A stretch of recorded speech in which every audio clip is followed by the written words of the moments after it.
thank you, moms, for joining me today to talk about moms and business. So, this is another episode of Mom Chat, and each one of you has a very unique perspective about motherhood and when it comes to business. So, let's just dive right into the conversation. So, tell me, how did motherhood influence your business practices? How to do it?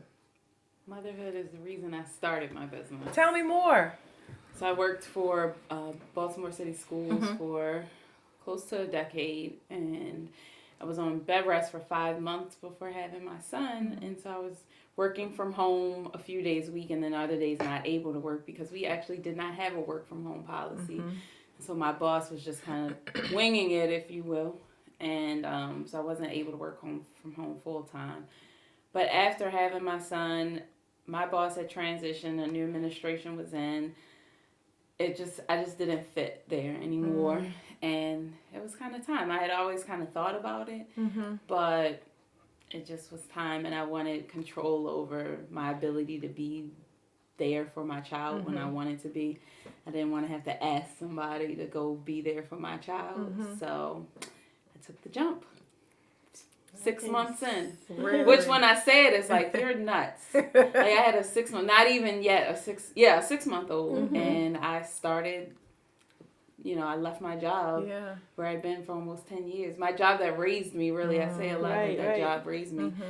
And started a business as a brand new mom. Yeah. Wow. And it was crazy. Oh my goodness. Crazy. 2 new babies. Yeah, 2 new babies at once. Yeah. Yeah. Nuts. What about you all? How did motherhood influence your business practices? So I've been a consumer marketer for 12 years and always wrote about millennial consumers. But once I became a mother, I started to become an advocate for millennial moms. And it influenced my writing because I wanted to write about all of the injustices that mothers were experiencing in the workplace and some of the maternal mental health issues. And then I started my Mommy and Me free networking event, the national Mompreneur and Me events that we do. So same thing, like motherhood made it definitely just exponentially made me a better businesswoman. Crystal? Nice. Well, mine was a little bit different. I actually took the plunge before I became a mother. So I had been in my job for 10 years. I took the plunge. I was like, I don't have no responsibility, no husband, no kids or anything. I was like, if I do this and fall on my face, I won't be affecting anybody. So it was going well. And then I did get married and have kids. And I think motherhood actually made me continue in entrepreneurship as opposed to going back because just the freedom of it, having the kids, I had 3 back to back. So I was like, well, if I go back at this point, I'm just paying for childcare. So I might as well make this thing work. Yeah. So motherhood made me really push even harder at what I was doing and make sure that it did work now that I did have this responsibility. It just kept me out of the corporate game. It made me go harder with entrepreneurship. I was like, this is going to happen. Y'all are going to childcare. I'm going to be there. So it was definitely a positive reinforcement of what I had already been doing before they even arrived.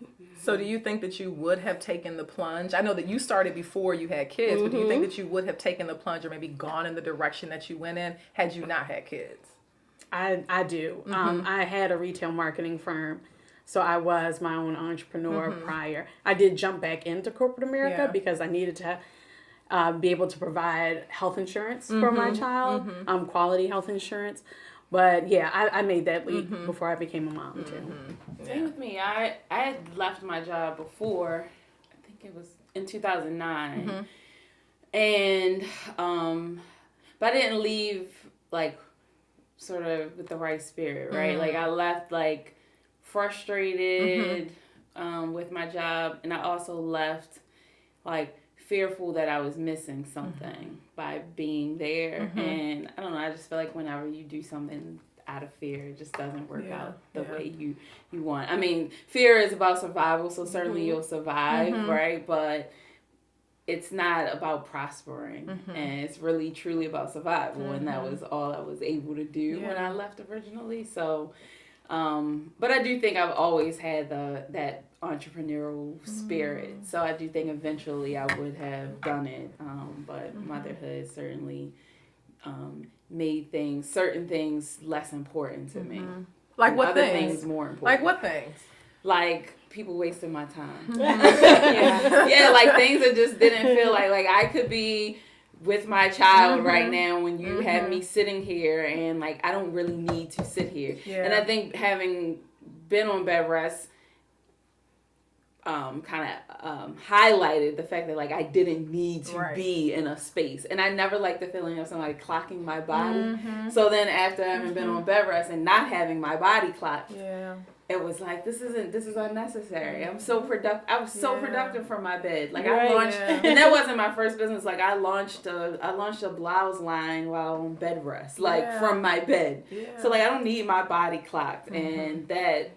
So it would have happened anyway. But those are things that became important to me, like freedom over my body, even more so, and then my ability to like say, no, this is wasting my time. I could be with my child. I'm newer to the whole, business game, and many of you, all of you, I think you're juggling two different things. You work a full-time job, you are a full-time entrepreneur, but I'm kind of still in the whole 9-to-5 game in addition to that, but trying to figure out how to niche down is a little bit easier said than done. So you talked about working with the strategist. What would be some good advice for a mom who is looking to really figure out how this is my target audience, and this is what I really want to say, but I've got all these different ideas. How should I go about really paring down to say this is really what I want to focus on? I would tell that mom to step out of herself and think about the external landscape and look at where the growth is coming from. So for me, I originally focused on Black consumers and millennial mom consumers, right? So right now, Black consumers are 14% of the population. That's fabulous. But when you look at the number of women who are having babies, 9,000 babies are born to mothers every day. So there was a lot more growth for me as a speaker, as a writer. For my books, there's a lot more potential sales in that versus focusing and targeting on Black consumers. But I find that as female entrepreneurs, we get so tied to the emotional part of our business that we really don't want to say, I need to prioritize this or I need to take this off of my plate. So that's why I would recommend that they just look at the external landscape and the proof will be in the pudding as to where they should focus their time. Do you think that it would be helpful to work with the strategist or to, kind of build a team, or should they just go at it alone and really research and try to figure out the information on their own? So I've done all three. I consider myself to be a really good strategist, but I know that it's difficult for me to step outside of my own body. So I love working with other marketing strategists because they give me another perspective. I'm never too big to say, I'm curious to what you're thinking. I also have a team. Like I have a creative director that helps me with things, and I have a photographer and content creators, but that doesn't mean that I can't do those things either. It's really nice to be able to grow and scale and give those assignments to other people, because it becomes stale and the business becomes stagnant if it's just you doing everything all the time. Now, does part of that mean that you have to give up part of the control? Yes, absolutely. Is that easy to do? No. I still have a hard time even thinking about that. I think particularly for Black women, because we have been socialized to not expect people to show up for us. And I don't want to say just socialized, we've experienced people not, like not show up for, or whether it was us, like me directly or a parent or a grandparent, we have seen, sort of us not be showed up for, whether it was our country, like whatever ways we've not had people show up for us. And so we've figured out how to like get it done. And we have a lot of conversations about that in our network, because there's this like, we have this like need to like rescue.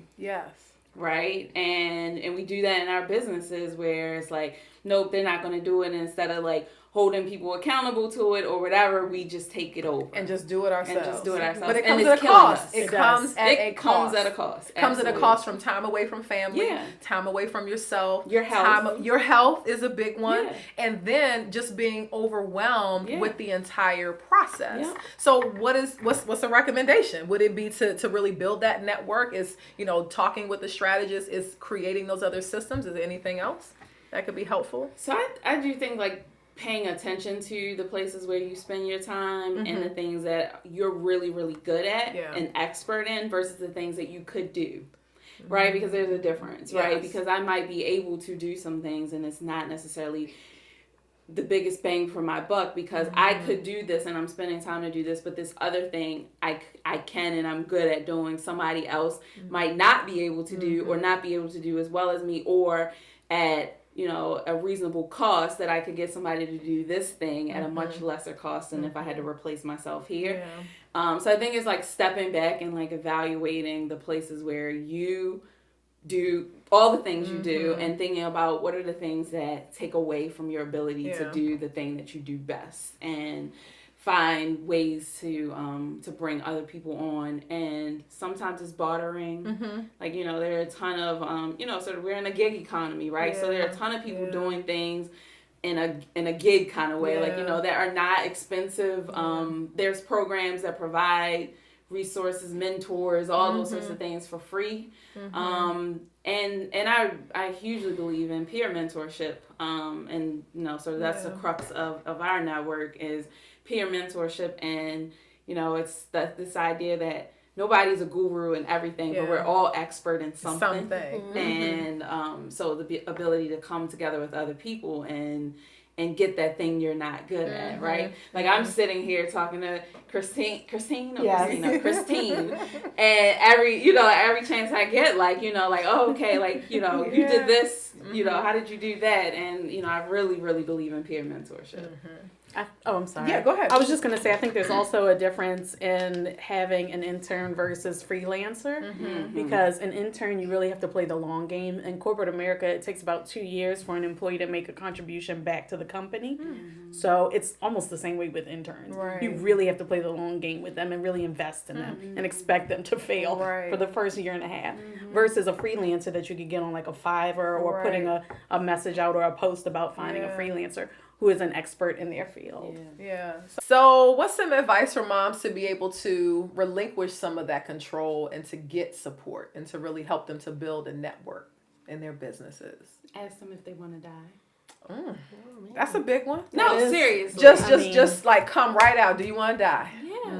Heart Because disease, it's that number one serious. killer of Black women in particular. So, like, and it really is about stress. It really is about what we put ourselves through and put on ourselves. And, you know, we aren't our mothers or grandmothers and our great grandmothers. Like, we don't have to, like, have it all on us. We really don't. So just recognizing that, like, there are other people who can do this stuff. I'm so in love with her. I am. It's like, a lot of the things she's saying, like, is because it becomes that black and white, right? Yeah, like, do you want to die? No. Well, then ask for help.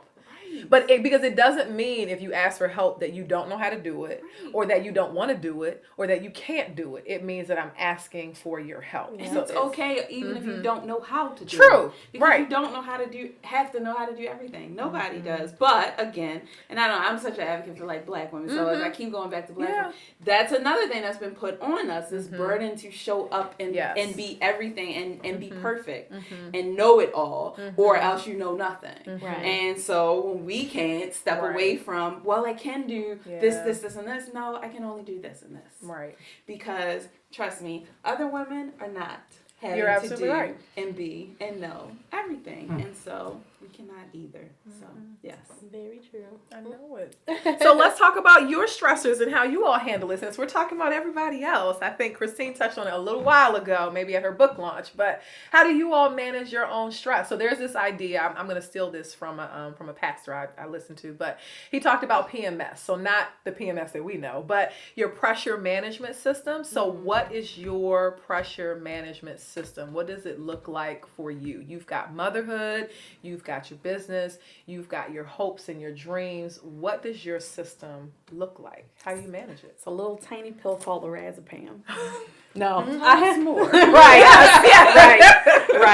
I have anxiety. I think I talked about that in my book launch, and I make that pretty well known because I feel like so many women think that they suffer in silence with or in shame with their anxiety and their depression. I have anxiety. And what I'll do is I'll try to do traditional methods or holistic methods or workout and things like that. But I also do take medication for my anxiety. And I feel like having that just system going Yeah. of working out and drinking teas and Yeah. yoga and sage and taking my medicine. I'm very aware of my pressure points, Yeah. and I can physically feel when my body is out of whack and I'm out of alignment and I'm getting stressed.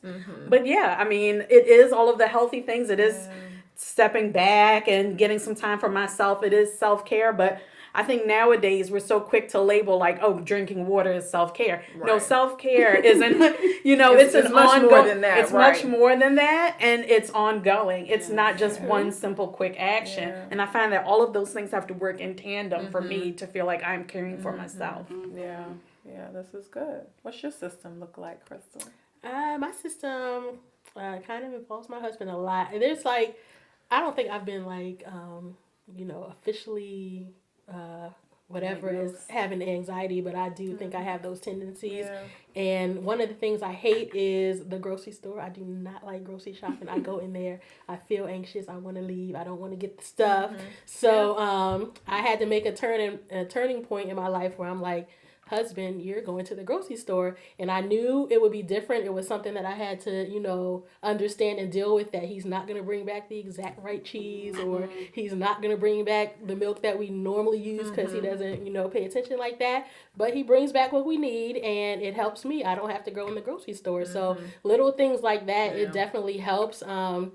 Even just stepping out of the house for a second, kids going crazy. I will go sit in the car, turn on the radio, take my phone, scroll social media, and it just all starts coming down. Like, decompress. I feel like I'm at a spa or something. Like, I'm getting some alone time. I'm getting some quiet. Yes, they're right there in the house going crazy, but this is my bubble right now, and it's bringing me back to earth. So for me, it's just those little family life things that really help me a lot, because my business, it's a little different. It's more on the solopreneur side. So I don't need a whole lot of extra things around. I'm a photographer, so I don't have to have all those other things. But when it gets to the family life, when I am at home, editing, going through pictures, it takes a lot of time. So it's really that at home life that I need those little helps with, and time to just be with myself. Of course I love the kids, but sometimes you just need that to not go crazy. No, Yes. please. I feel like that doesn't even need to be I said. know, Like, right? I talk about how much I hate my kids all the time. But everybody knows I would love say my mine are children. crazy. I love them and Right, hate them right at the I'm same just time. like, they're crazy. Yeah. So it's just things that,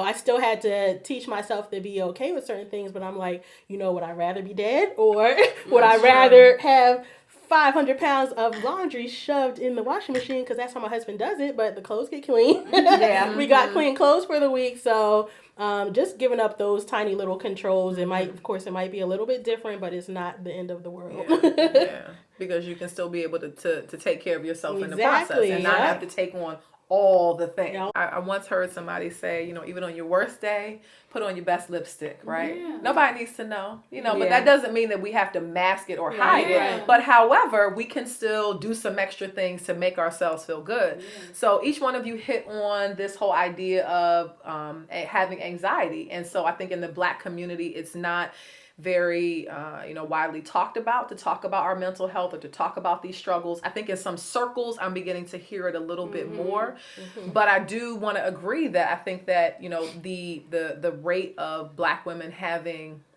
anxiety episodes or anxiety attacks or panic attacks are growing. I had my first one in December, and it scared the hell out of me, and I talked to my therapist. I said, I never want to feel like that again, like never. And then now this week, talking about coronavirus is happening all over again. So I found myself literally the other day, just like just literally shaking. And I said, Crystal, you got to get a grip on this, right? You've got these different things ahead of you.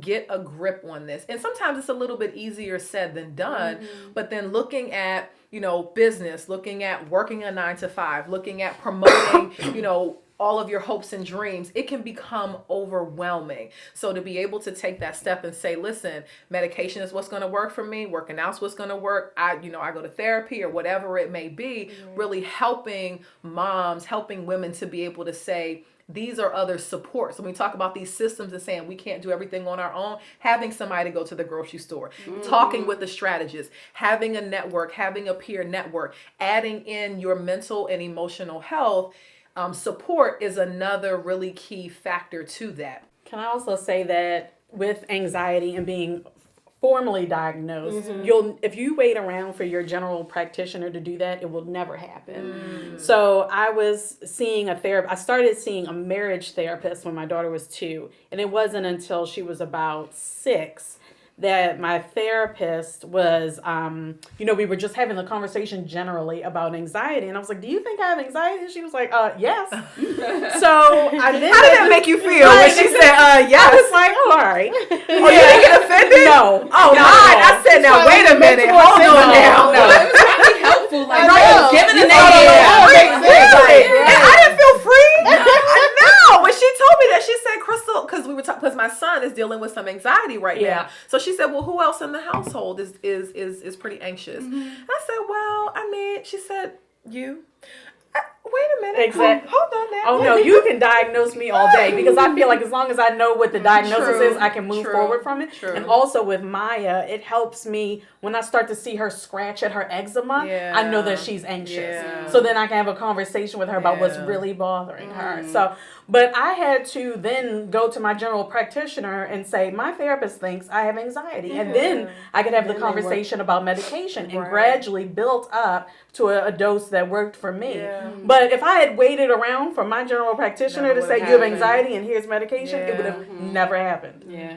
So you got to be your best advocate. Yes, you do. Yes, you do. Yes, you do. Yeah. My mother says that I all the also time. think what She's she said an about advocate. grace is like really important. I think over the last year or so, I've let a lot of things go, and it's like been a huge turning point in my life. Just little dumb things that we sit there and stress about for no reason, like, oh my gosh, I had pizza night 2 nights this week instead of one. Like, there's kids in other countries that don't have anything. God forbid my kid is having pizza twice because I didn't feel like cooking dinner or something like that. But I didn't have to cook dinner that night, and that just happened to be like a huge help for me that night or whatever. So just those little things that we always beat up ourselves about.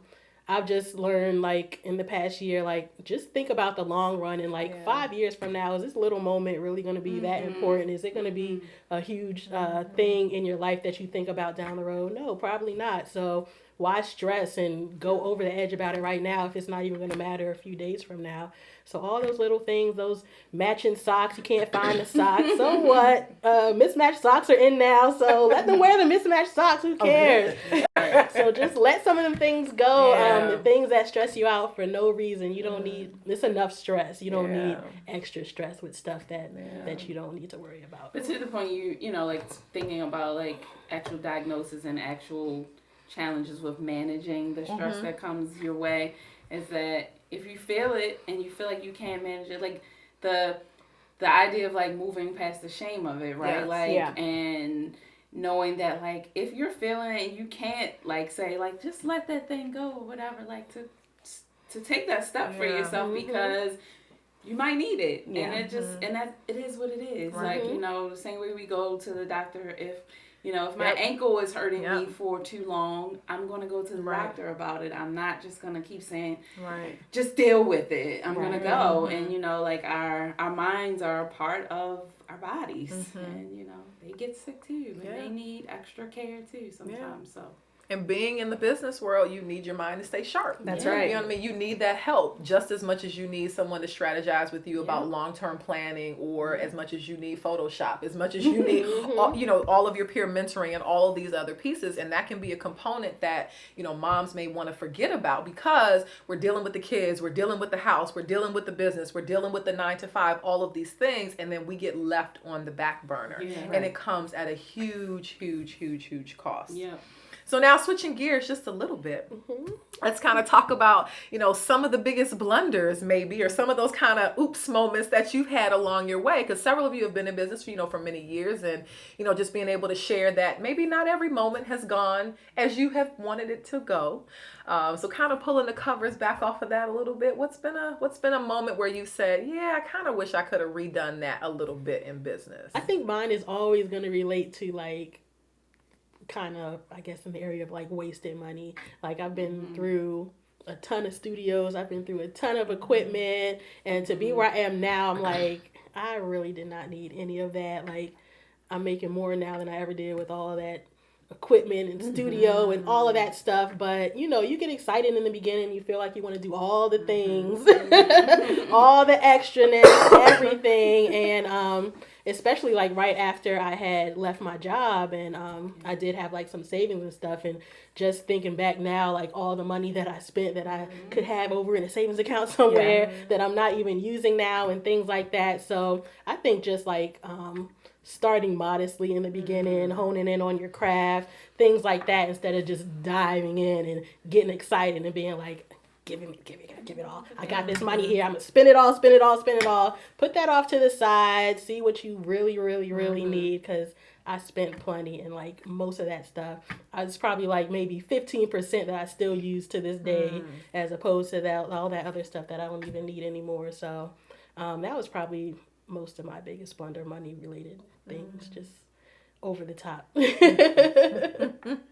What about you all? Oh, I again, many come to mind. Yes. I was going to say the flip side of that is that I didn't believe in advertising because I used to take so much of my personality and what I do personally and put it into the business. But they are two different things. Your business needs to survive once you're dead. Right. It is not you. And I used to be so cheap with the business. And I'm pretty like just brash and I'll say whatever out of my mouth. And that's fine. That tone of voice is fine with my business. But the cheap part of me is not okay with the business. I would never spend money. And I now realize that I am at a level where I need to start advertising and thinking about that. And what does that look like for the books? And what does that look like for the speaking engagements? And I was so reluctant to spend any money. Like I wanted to hold on to it so much, but there comes a point where you need to scale. Yeah. At least, Yeah. What have you done? What's the blunder? This was a really hard question for me. Or has it been something that's happened in business where you said, I kind of would have done this a little bit differently? Well, I think another one for me at the beginning was assuming, expecting, whatever, that my friends and family was going to be my people. Like, I would go after them. I would be like, why aren't y'all coming to take pictures? Come on, I'm going to let y'all in. Let's do this. Like, thinking that was going to be my customer base. And it's just not like that. It's not like malice. It's not a bad thing. It's just not your consumer right away. Some people are maybe... you know, I took a good amount of family pictures and things like that, but of course, you know, it was at a discount or free or whatever, just trying to get those people in. But when my business really started blowing up, it was like total strangers. It was just people that needed that service, who appreciated my style of photography and things like that, who saw my work. And those are the people that really was coming in and spending the money. But it's like... in the beginning, like my social media, my advertising, which is all going towards these people that you just assume are going to jump in because they know you already. And that's just not always going to be the case. So I would say don't get offended about it. You know, it's not personal. It's just they're not your customer right now. They might not need pictures. Right. They might have their own photographer that they've been with forever. Whatever. It's just not, it shouldn't be an expectation that they're automatically going to be your customer because they know you already. And everybody has a side hustle these days. Yeah. I think it's interesting because you're B2C focused and I'm B2B focused. So everything almost flips, what you say. Because I would never talk about my business around family and friends. But they would be the first people to say, I would like to invest. Really? Or yes. And so why wouldn't you? Because I thought they weren't my core consumer. But they always worked for companies that were my core customer. And they could then be an influencer within their organization for my services. My family and friends still don't know what I did. It's been 5 years. They all, my mother is like, you don't have a job, Tommy. But in terms of, I mean, I think for me, I struggle with the question of like blunders or mistakes, I think, because, you know, we see that in like a no-no kind of way, I guess. And maybe for me, like, I always, like, use those moments as, like, or I try to use those moments as opportunities in my business. Like, what, you know, like, go jump off the cliff and do this thing, right? Like, I'm like, jump off the cliff and do this thing, and then, like, let's see what comes of this. And that's not to say I jump off the cliff very easily. I would say maybe, like, one of the things for me is to go faster and, like, jumping towards things and not struggle so much to be perfect. You know, like perfectionism is a disguise for procrastination, right? Like, or fear.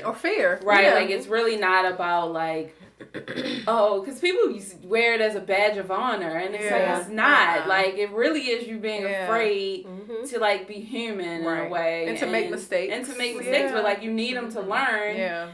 So, like, that's one for me, and I think that, so my business, I have a consulting business, I'm management consulting, so I work, I do a lot of strategy, project management, change management work, and so for me, it has been, if anything, I think, in that space, taking on work out of fear, like, oh, I need to, like, you know, I need to get money. So like taking on work that didn't align with like what I felt I've been there. was best for me, or like felt most, you know, confident in doing, because the work ends up being really, really hard. It's fine if it's a matter of just like growing and stretching. And I did learn from those things, but when it doesn't align, it's like unnecessarily hard. Right. So but did you find yourself taking on those things in the beginning and then being able to say, no, I'm not going to do that? Yeah, I did. And, you know, and some it was like I wouldn't have known it didn't fit unless I did it. True. And so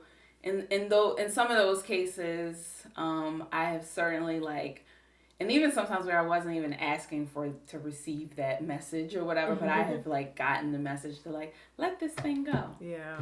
And like, trust me, let this thing go. And, you know, and that's scary. Yeah. You know, it's scary when you're like trying to figure it out and, you know, you feel like you need the income, but I have become more comfortable, you know, not taking on things or like being like, no, I don't do that for that much, you know, and being like, no, you can find somebody else. That's fine.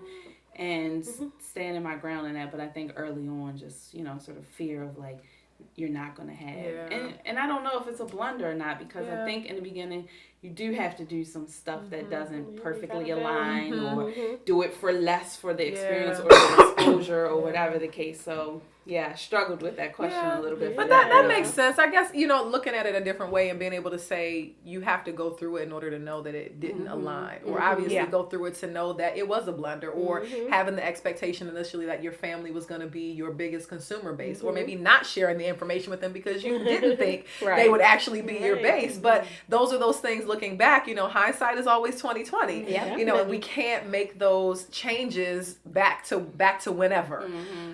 So then looking forward, what's been the biggest lesson? I guess the one of the biggest lessons that you learned in business. Trust your gut. Yeah, like for me, it's like really just trusting that thing I'm feeling is like not just random, like to trust it, to like follow it a bit and to go do the thing that scares me and to not work with the person that I don't get the good vibe from. And, you know, some of it sounds crazy, like, or silly, because it's like, it's just a vibe. But, like, yeah, like, don't do it in that case. And I also think it's, like, reflect on you sometimes. So, like, you know, if you feel like a client is difficult, or you feel like, you know, whatever, like a customer you don't like or whatever the case, sometimes you have to pull back and like look at yourself. And it's not necessarily looking at yourself and all the time that like you're the problem, but that recognizing that you can't change them. Like it's not your job to change them, and you can't, and you'll drive yourself crazy. So how can you show up differently without compromising who you are, so that you can survive. And then get the job done. Yeah. You know what I mean? And then say that is a big lesson learned. I'm not going to go back. I'm going to do this a little bit differently. I think for me, it is, if I wasn't paid to do it, would I still do it? I would still write and ask women to tell me their stories, and I would still blog if there were no outlets paying me to write. I just am so passionate about Black women and mothers, to your point, that I would do it. So if it's not something that you would do if no one was paying you to do it, then you shouldn't do it. Did it take you a long time to learn that, or did you get that initially right out the gate? I got that initially out the gate because I wasn't always paid for my writing. So I just stuck with what I wanted to write about. When I first started my business back in 2008, I was writing about Generation Y at the time, consumers. And I was sticking with that. And I was writing about what they wore fashion-wise because fashion blogging was really in. And I hated it. I absolutely hated it when my background was marketing and business. So I just decided that if I'm going to write about these consumers, I'm going to write about a niche of these consumers that I like to write about. And then I'm going to apply data to it to show people what the trends are and actually show the business side of what it means to be Generation Y, now millennial. I think there's a gray area, though, because I wouldn't do what I do for free. Oh, you wouldn't? Heck no. There has to be some money attached to it. Is there any aspect of it that you would say, I would do this for free? I think I do it for free, like naturally, because I think I'm really good at it, and I think I think that way, like I think like strategy all the time. I'm always strategize, or like somebody tells me a challenge or something, and I'm always like, oh, have you thought about this? And people are always like, oh, I'm gonna go try that, you know, like, or so I think that way naturally. So I do it for free, I guess. Yeah. But I would not do it at the whereas you're like, I would still blog. The way that I do the work that I do now is no way I would do that for free. Heck no. It requires too much of my brain. But I do enjoy it. Yeah. But I enjoy being paid well for it. Yeah. Like, because it is so mentally taxing. Like, I think all day. Like, I think about how to solve problems all day. And it is so taxing that, like, no, if somebody called me like, hey, would you do... No, I'm good. I'm going to sit here and watch TV. So I think that's the gray area of like, could you love something enough but recognize that it's still a whole lot of work and is very challenging to do, and not be willing to do it if you weren't compensated well for it because of what it requires of you. And I feel like, I would not. She would not. Right, let's be clear. Would not, could not in a house. Not. Never would you not on a boat. So would you, Crystal? That seems to be the magic question. I'm curious because I have a theory, so I'm curious of your answer. So let's hear your answer. Then we got to hear the theory. Would you do it without being paid? I do my event for free.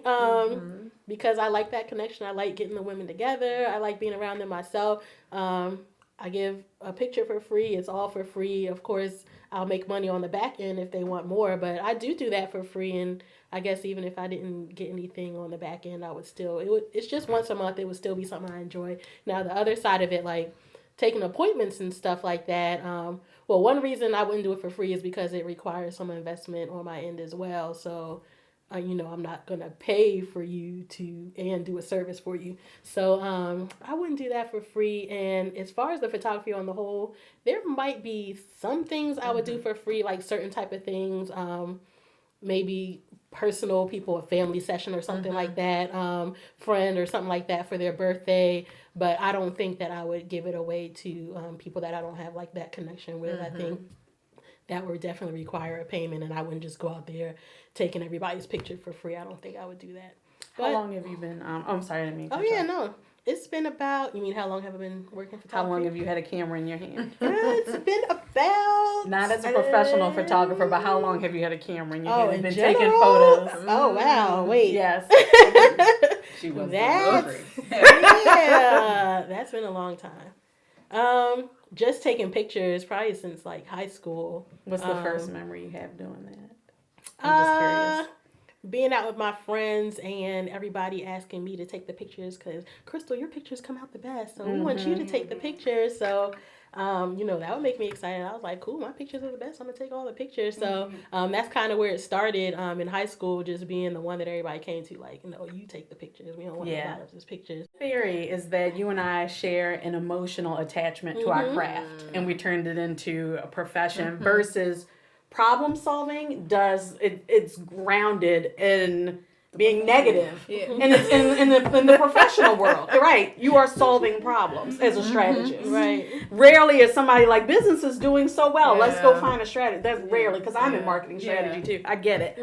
But I started writing. One of the earliest photos of me was when I was 4 years old and I had a pen in my hand and I was sitting next to a black baby doll and I was running a business. Oh, wow. And so like writing is just in my blood. I always write. So that's why I think that you and I would do it for free, because it is a skill that we just have honed over the years, and it is our craft. Yeah. Yeah. So then, what's some of the best advice that you have given another mom when it comes to business? So we've talked about, some of the best advice that you have kind of gleaned from the process. What do you feel like has been some of the best that you've given, or what would be a big piece of advice that you would give to another mom when it comes to business? Maybe starting one, maintaining one, maybe even making a change or a pivot, in her business. I know at my events, I'm always telling people that they should define success for themselves. I know you hear that sometimes, but it's easy to get in a room full of people and kind of compare, like, oh, she's making that much, or she's going here and there and there. But what is like truly a success for yourself? Like for me, it's being able to be home and, do the things with the kids. Even if I don't have $1 million in my pocket, it sometimes feels that way because, I don't have to rush off to work, or I can be there if my kids' school calls or something and they're like, come here. And so personally, that might be success for me, just being able to pay the bills off of my own entrepreneurial income or whatever is a big success for me, because it took a while to get there. So of course, I would aspire to have bigger bank accounts and trips everywhere and things for that nature, but just defining it for yourself personally, because it's different for everybody. So you can compare businesses, but don't compare like what one person is trying to work towards in comparison to what you're trying to work towards, because it could be very different, and it could cause frustration and unnecessary stress to be trying to aspire for someone else's dreams. Look within, know what makes you happy, and work towards that. I always say that the only way you can have it all is to go to a grocery store and buy a bottle of all detergent, and all the oil is gone. All the oil is gone. You cannot have it all. Right. I think that too many women think that they can have it all, but it ebbs and flows. Basically, being a working mother or being a mompreneur, it always ebbs and flows. There are going to be times where you dedicate more time to your children because you need to recharge with them, step away from the business. There are going to be times when you're in a period of a growth and you really need to buckle down and get into the business. So it's like the scales of justice. Like it's balancing. It's always tipping one way or the other. I think that is the key to having it all, is to recognize that you have it all, but you are going to have to balance that. Right. And that is going to show up differently for you at different points in your life. That's right. Right. And still defining success for yourself. Exactly. So success for one mom could be having that balance, recognizing that those ebbs and flows are going to come, and that when you have to put more attention to one area than another, that's okay, because it's going to reshift. You know what I mean? Everything won't kind of look like this all the time or look like that all the time. That's right. Yeah. I believe balance is like not about having all the balls in the air, but about not dropping the same one all the time. Like that's balance, right? But, I never thought about it like that. Yeah, because everybody gets their turn to hit the floor, right? Like sometimes it's you, sometimes it's the kids, sometimes it's your husband, whatever. But just as long as it's not always the same one. So for me, advice would be, I agree with everything that's been said already, particularly about defining success, but also looking at when you're defining success, sort of thinking about like why that's your particular measure of success, because you might define it in a certain way that is not about really something you believe, but about something you've been taught or socialized to believe or whatever, and you'll struggle through somebody else's definition and like keep sort of running into a wall against somebody else's definition of what your success is supposed to be, and you just won't feel sort of content. And like, you don't have to quit your job. Like, You we're- don't. So let's Thank you for really saying talk that. about that. That's Thank a you for big saying thing that. too. Is that And I think but yeah, you you don't have did. to, You but- didn't. You know, some people think that you have to totally quit Yeah. your 9 to 5 and just jump head first. You know, Yeah. my 9 to 5 affords me the flexibility Right. and the capability Yeah. to fund my passion. Right. You know, at this point, because I'm in that phase where I'm not making the money from it. Right. You know, Yeah. this is all a passion project, and I wanted to get to that point. However, it's not there. So there is this misconception that I have to totally leave my job. There is. I'm out of here, and I'm just Right. gonna dive head first right Right. into this Into thing. the floor. Into the floor, That's what's right? gonna dive. That love ball her. is gonna fall right Love onto the Nakeia. floor. Yes. But you know, some people think that, and I Yeah. think it's a big misconception that you can't do both, or that it's impossible to do both. Or that you Or need there's to something have wrong a with doing business. both. Like, Yes, I think, or that you like, have to be an we're in this entrepreneur. place of like, and I will say, like, it is certainly, you know, a great way to build wealth. Like, you know, there are many people who, well, we've said in the past, like, nobody's gonna get rich having a job, but there are people who do. You know, Yeah, like, yeah. it depends on the job, right? Because there's a consistent paycheck. Yeah, There are and you know, health some people are benefits, making you know. quite a bit of money in Yes, these paychecks, yes, right? So I think yes, it depends. yes. Like, don't feel like you're failing in some way because you don't have a business or you Right. haven't left your job. Right. Because if you're taking care of yourself, if you're, you know, building a life for yourself, for your family, for your kids, and giving them, you know, opportunities, and you're able to afford that through a job, you're winning, right? Right. Like you're Yeah. building legacy for your kids, and you don't have to leave. And there are other ways to like build wealth. So like having a business is not the end all be all, and it's hard. It's not really hard. easy. It's hard, and you constantly doubt yourself. Like the ebbs and flows of doubt, like in the course of a day. I'm like a day. Like there We've are seen those graphs, Right. right? yeah, It goes and like it's that. real. Yeah. But there Yeah. are some days where you feel like nothing can stop me. But if you feel like that today, Yeah. by the end of the week, if gonna not be different. tomorrow, you will feel differently, Whole and new thing. that takes a certain type of person. I mean, I hate to say it Yeah. that way, but No, it you're does right. take You're a right. certain tolerance, Yeah. right, for that, and being okay with like that's not me. That's not me. Can I add to Yes, that, yes. please? So I have made it no secret that I do have a full-time job now, but I've bounced in and out of full-time jobs and entrepreneurship. Every time I jump back in, or I should say the first time that I left and then jumped back in, I ended up making 3 times more than when I was in the first time because the employer, because the employer was interested in leadership skills and entrepreneurial skills. And I had learned that from being an entrepreneur.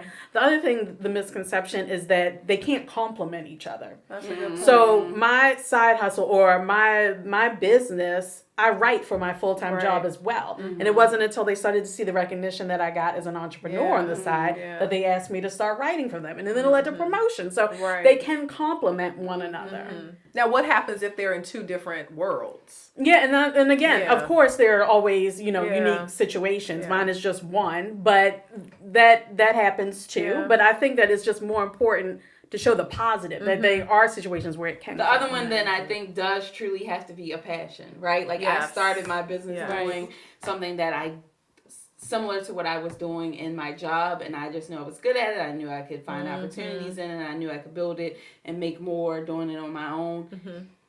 But if you are doing something on the side and it's just something you're good at and you don't love, but you're going to be spending all these extra hours working after work, I do think then like you got to love that thing. Yeah, like love it. you really, Yeah. really have to love Yeah. it because that's hard because you don't have to do it. Like that's the Correct. thing. You don't. Correct. It's one thing when you're out here and you have to, but when Right, you right. have that job and you don't love this thing you're doing, Exactly. yeah, you're not going to keep up with that. So then that's where it comes into really That's where taking that that time passion. and think about, Yeah. is this really even worth it? Yeah. You know what I Yeah. mean? Am I doing this without being paid and I really don't Right. love it? Or am I doing it just because I'm good at it, but Right. really making that Or decision? to say that I'm a boss. There you go. whatever, To or say, got I have a business. Yeah. I've got a whole LLC, or I've got this, or Right. I've got that. It's and not waste management. But I got it.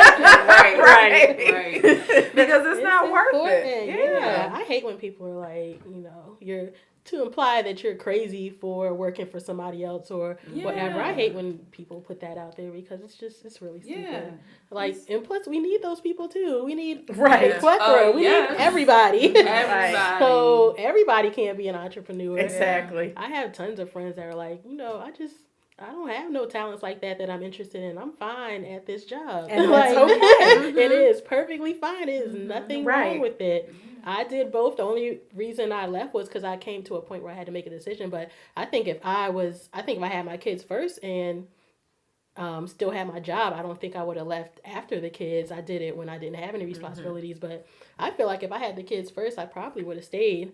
But when I was working, it came to a point where I did have this side thing going on, and it was getting to the point where, for one, I would obsess about it at work, and for two, I had so much going on with the side thing, it was almost like leveling out. So it's like, okay, which one am I gonna do? Like, both are kind of making the same amount or whatever. Both are taking the same amount of time. So let me choose one or the other, and I made the choice. But there is nothing wrong with the 9-to-5 gig at all. Because it can afford moms the opportunity to get into their passion. It funded all of my stuff. Yeah. I made sure everything was bought before I right, all of the stuff. And when times like this come, you got Corona, and I'm like, ooh, okay, what's going on? Right. Business, like a lot of. I mean, I'm around entrepreneurs a lot, and people are a little stressed. Whereas, my friends with jobs, they're like, I'm chilling, get off, so there's one of those ebbs and flows, right? It's looking at it from a different lens. But I think you all bring up a really good point: is that some moms can feel the pressure to, number one, find their thing. You know what I mean? I think there can be passion. I mean, there can be pressure depending on your circle that you run in to have that thing. Yeah. At one point I felt like all my friends had this thing, and I was like, what's my thing? What's my thing? And then I sat back and thought, well, what do I like to do? What do I enjoy doing? Kind of what comes naturally. What would I do without being paid to do it, right?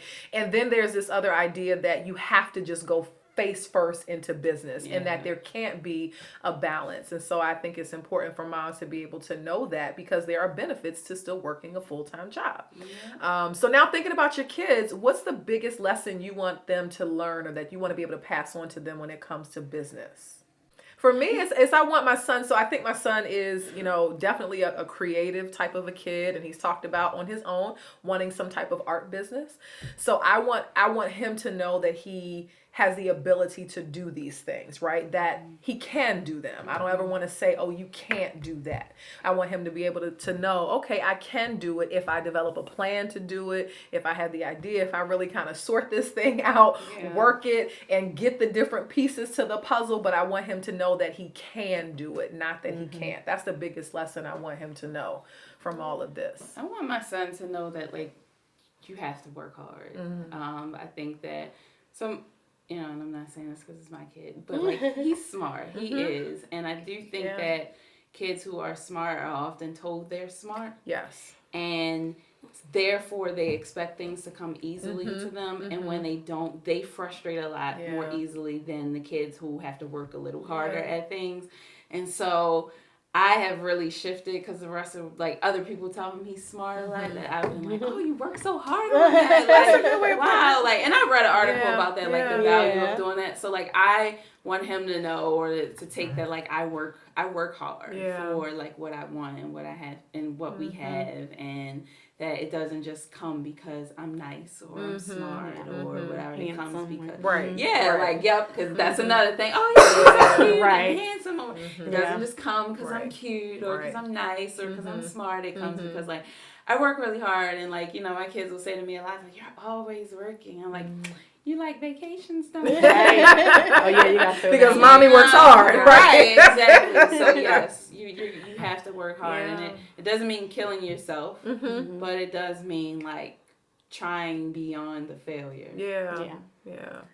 I would want my daughter to stop being so damn cheap. So but you had to learn that lesson. Exactly. Yeah, you learned that one. Because she's so focused on the gross and not the net. So she's I was gonna do a yard sale, and she was like, I'm gonna do my lavender lemonade, and I was like, okay, and she was like, but I think I have to buy the ingredients. I was like, yeah, you do. That's your operating cost. Where did you think they were gonna come from? Exactly. Right. So that's what I would want Maya to learn. Is like, you've got to spend money to make it, which was a hard lesson for me, and I am still learning it too. Because I want to hold on to it myself.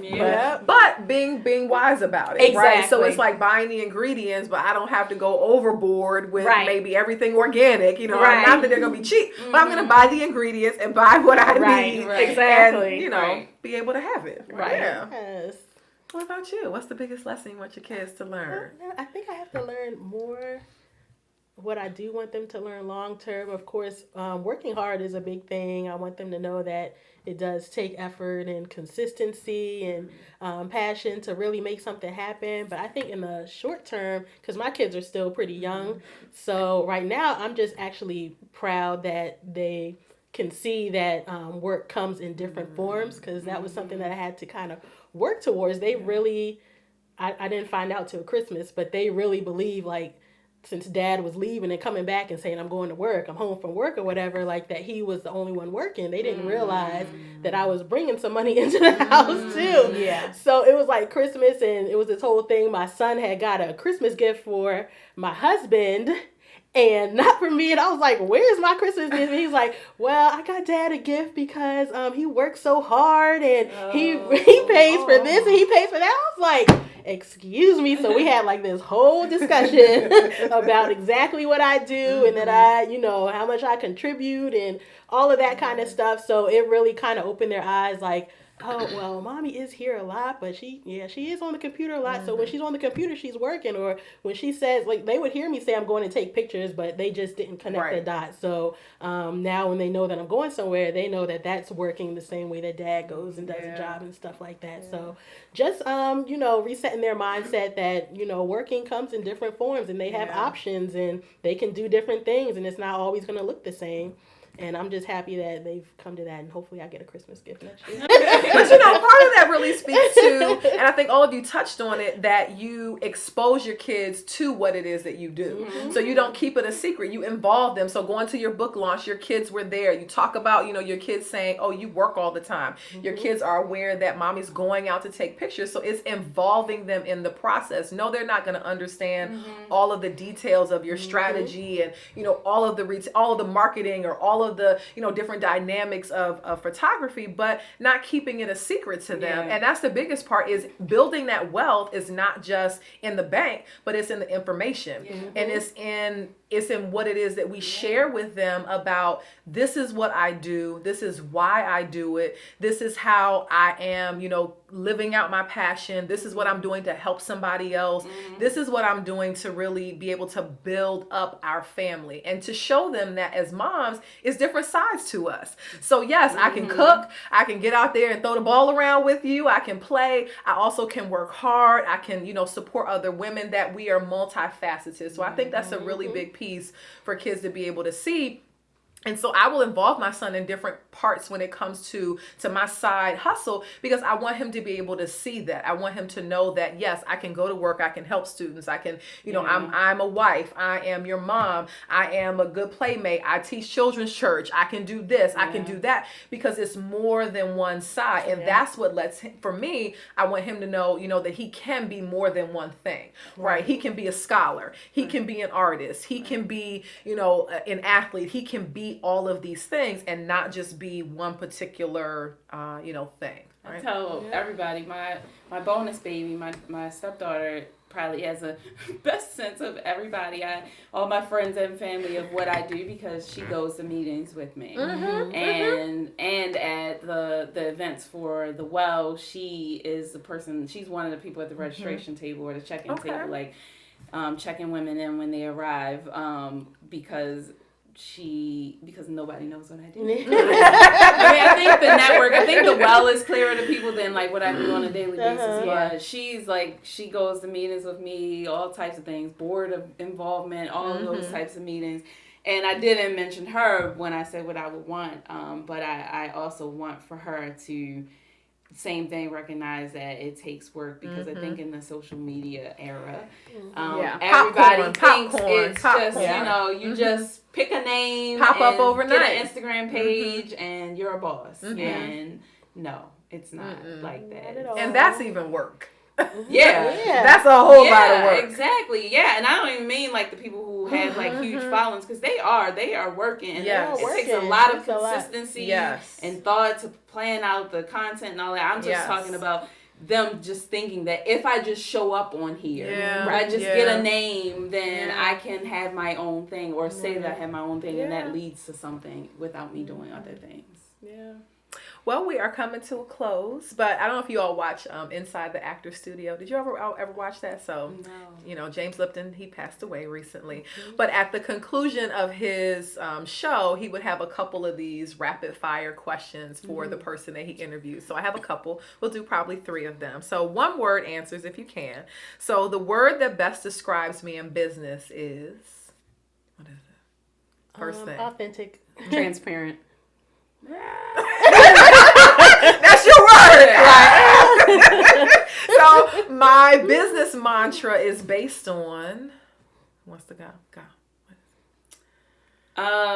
Making change work. Okay. Follow the growth. Joy, actually. I like that one. Networking is work. It is work, but important. Yeah. Hard. Yeah. Powerful. Very good. I like that. And final one. In business, I believe moms can. What's your word? Be moms.